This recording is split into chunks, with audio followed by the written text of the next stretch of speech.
Now, before we can really get into Fibonacci, we have to get into the Fibonacci foundations, or the foundations of Fibonacci, because in order to understand Fibonacci, um, there are a couple of things that Fibonacci is based upon, or Fibonacci springs from, and those two things are Elliott waves and trend.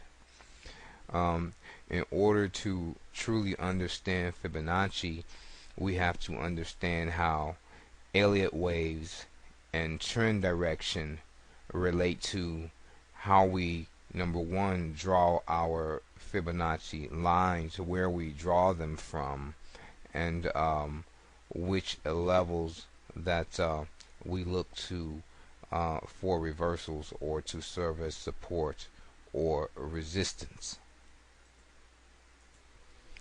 And I'm going to start with Elliott waves. Now, I don't want to get into all the ins and outs of Elliott waves, but you can do a Google search and find literally Googles of information on Elliott waves over the net. Uh, so, for our purposes, we only really need to know the basic Elliott wave concept, meaning what a wave is and what it means in the context of the prevailing trend at that moment. So, so really, what is a wave?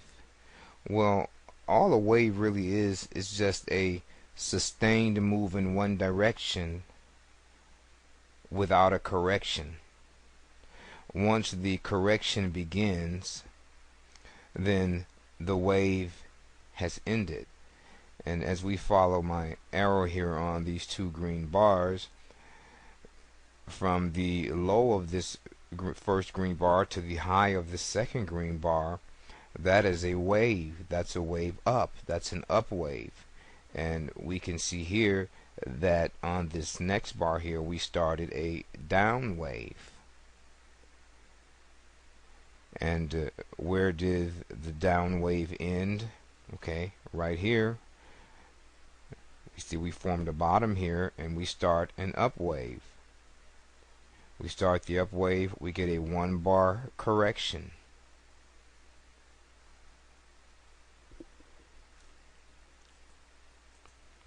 And actually, waves can actually be more readily seen on the line chart, especially when you're trying to pick out the smaller waves. But we can see here, this is a move without a turn, and that's a wave.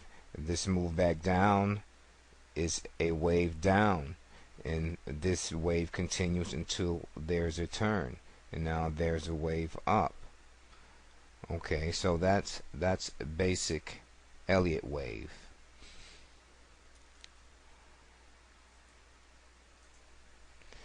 Now, the reason that the Elliott waves are so important is, first of all, there's a sequence, or there's a structure to the wave pattern. And secondly, is because depending upon which wave price is in within the sequence will determine where you draw your Fibonacci lines. And if you don't know which Elliott wave that we are within the sequence of the wave sequence, then you won't be sure where to draw your Fibonacci lines, and your Fibonacci lines won't be accurate, and therefore you will be under the misnomer that Fibonacci support and resistance levels are not valid, when indeed they surely are, as we'll see as we go forward.